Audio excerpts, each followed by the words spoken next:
Oscar Aza. El presidente bielorruso Alexander Lukashenko ha confirmado que el jefe del grupo Wagner, Yevgeny Prigozhin, se encuentra ahora en Bielorrusia, gracias a un acuerdo que sofocó una rebelión de los 25.000 mercenarios de Prigozhin en Rusia. Actuando como mediador entre Putin y Prigozhin, Lukashenko divulgó algunos detalles de su participación. Самое опасное, как я понял, это не в том, что какая она была ситуация, а как она могла развиваться и ее последствия. Это было самое опасное. Я также понял, принято жестокое решение, оно и прозвучало под текстом выступления Путина – мочить. Я предложил Путину не торопиться. Давай, говорю, поговорим с Пригожиным, с командирами его.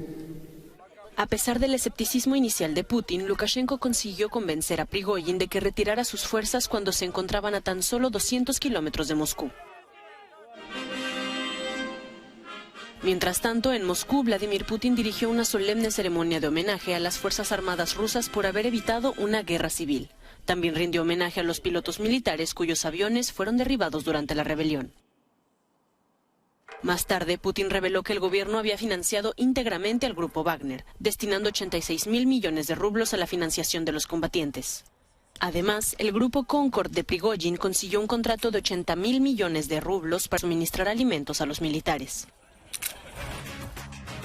En medio de todo esto, tenemos aquí al doctor Ricardo Israel, abogado y profesor de Relaciones Internacionales, que recordemos, esto es un caso inédito en la historia rusa. Sí, así es. Porque evidentemente hay muchas preguntas hoy, esta noche, sin respuesta todavía. Una de ellas es esta actitud de Alexander Lukashenko, máximo aliado de Rusia, y absorbe, para decirlo de alguna forma, le da techo y abrigo a la hora archienemigo de Vladimir Putin, cuando todos creíamos que Alexander Lukashenko es un títere de Vladimir Putin. ¿Cómo se explican esas contradicciones? Estamos llenos de preguntas sin respuestas. Sabemos lo que ocurrió, sabemos que fue una sorpresa, sabemos que ha destruido esta aurea de invencibilidad que tenía aparentemente Vladimir Putin. No era tal. Una de las sorpresas que ha revelado es cuán débil es el Estado postsoviético en Rusia. La debilidad y el escenario, y por lo tanto el interés de todo el mundo es legítimo, porque se trata de un país nuclear que está dispuesto a usar ese armamento nuclear. Antes se hablaba en la Guerra Fría de las armas nucleares como el último recurso y ahora se utiliza como una amenaza más dentro de la batalla. Allí está, pero lo que no cambia es que si uno se fija, toda la gente que ha participado, incluyendo Lukashenko, no son dialogantes. Las críticas que se le hacía al alto mando de las Fuerzas Armadas por parte de los mercenarios y al propio Putin, que no era lo suficientemente agresivo con Ucrania. Nada indica que esto vaya a cambiar y se demostró hoy día con un terrible ataque misilero sobre la ciudad de Kiev. Ahora bien, el hecho de que el propio Putin haya dicho en ese discurso ante las Fuerzas Armadas de que estuvieron al borde de una guerra civil que se evitó, ¿ese peligro ya pasó? No, yo creo que no ha pasado, porque en esta descomposición del Estado soviético sería distinto al de la Unión Soviética. La Unión Soviética se desapareció tan rápidamente que las distintas repúblicas a través de sus fuerzas armadas tomaron el control. Esto no estaría pasando en Rusia. Hay distintos clanes de todo tipo, incluyendo chechenos, nacionales, criminales, que tienen sus propias fuerzas armadas. Hasta la empresa Gazprom tiene su propia protección militar. Hay al menos 5, siendo los Wagner los más conocidos, que han participado como privados en la guerra en Ucrania, y ese escenario es el más terrible de descomposición, una guerra civil. ¿Cómo le puede decir Lukashenko a Putin, y citamos aquí, se le puede matar a Prigozhin, se le puede matar, no es un problema, y lo tiene como exiliado? Sí, probablemente Prigozhin no ignora esto y Y él también la forma como ha actuado con sus propios disidentes, ejecutando a aquellos que le han llevado una posición distinta dentro del grupo Wagner.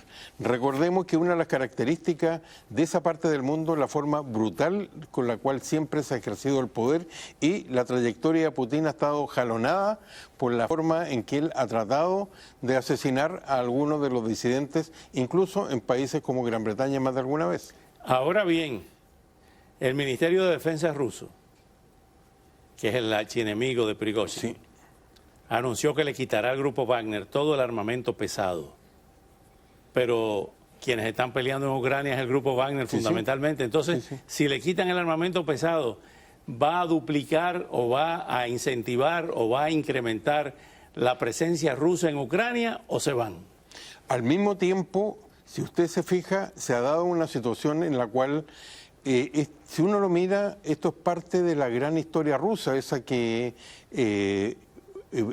Winston Churchill decía que era un acertijo envuelto en el misterio, pero al mismo tiempo fue precipitada por una decisión que tomó Putin, que siempre había maniobrado o se suponía con habilidad entre los distintos grupos, que fue optar por el Ministerio de Defensa y decir que iban a pasar a formar parte de las tropas regulares. De partida hay una tremenda diferencia en la forma que se le paga, pero lo interesante es que dicen que esto no altera la relación que tiene el grupo Wagner con el Estado ruso, en el sentido que están presentes en varios países de África y en otros lugares del mundo como asesores y como tropas que están luchando. Entonces, ¿cómo se le va a quitar las armas? Esas armas seguramente van a pasar por la intermediación del Ministerio de Defensa, pero nada asegura que esas tropas Wagner van a querer pasar, porque dentro de la oferta que ha hecho Lukashenko es que ellos van a poder ocupar una antigua base soviética abandonada, aquellos combatientes que quieran seguir al lado del grupo Wagner. Y yo estoy seguro que el grupo Wagner ya debe tener más de alguna oferta de seguir participando, si no en Ucrania directamente, en otros lugares. Pero ¿cómo se puede confiar en un ejército que no tiene ningún tipo de compromiso ideológico, que lo único que le interesa es el dinero, y que puede ser comprado por Ucrania, por ejemplo? Así es. Por ejemplo, ahora mismo me está entrando esta información de que el Pentágono ha anunciado que se enviarán a Ucrania $500 millones adicionales en ayuda. Entre estos se enviarán 30 blindados Bradley y 25 blindados de transporte de tropas Stryker. Eso no es confiable, pero recordemos que la parte más mediocre si algo ha ayudado esta guerra es ese mito de la invencibilidad del ejército ruso, que no se debe por ninguna parte. ¿De dónde viene la fortaleza en esta guerra de destrucción que está llevando en Ucrania? En la superioridad aérea, en la superioridad de blindado y sobre todo en la superioridad misilera. Es una guerra de destrucción. Lo llamativo es que cuando fracasó en las primeras semanas la toma de Kiev, se decidió por una guerra de desgaste para descomponer al Estado ucraniano.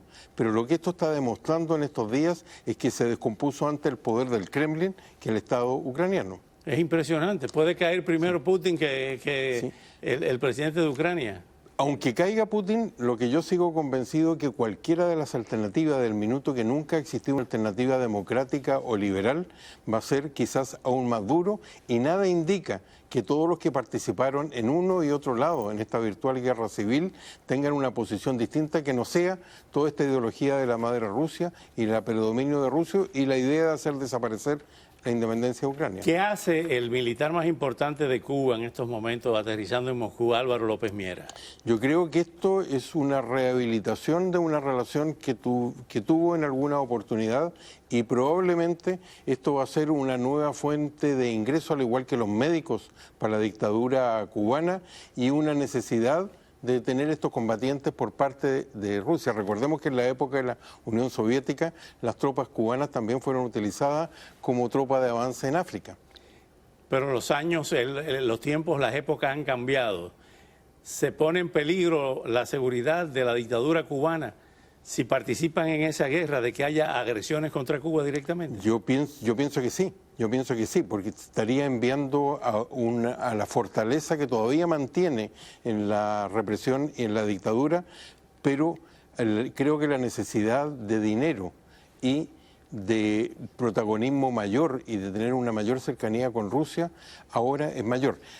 Habían habido conversaciones, recordemos que Rusia trató de encontrar una forma de satisfacer la deuda cubana, pero Cuba no cumplió con su parte y ahora se habla de abrir Cuba a la inversión rusa.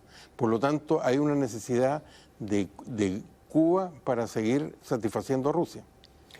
En el plano latinoamericano, extendiendo un poco a la situación en Nicaragua y Venezuela, esos ejes que se han inclinado abiertamente a favor de Rusia en este conflicto, ¿cómo ve cuál podría ser la respuesta de la administración ante esos países? Yo creo que la administración ha tenido una respuesta débil con la forma como ha sido desplazado en un sector tan cercano como América Latina. Esto viene no desde ahora, viene desde hace bastante administraciones, bastante años. Por ejemplo, con China. China, esto también está demostrando que no puede quedar afuera de cualquier análisis de Rusia, porque hoy día Rusia es el factor débil y China está demostrando que lo está apoyando desde todo punto de vista. Está por un lado en América Latina y también la presencia armada y militar de Cuba en la región. Doctor Ricardo Israel, muchas gracias. Muchas gracias a usted. Al volver tendremos la reacción del ex subsecretario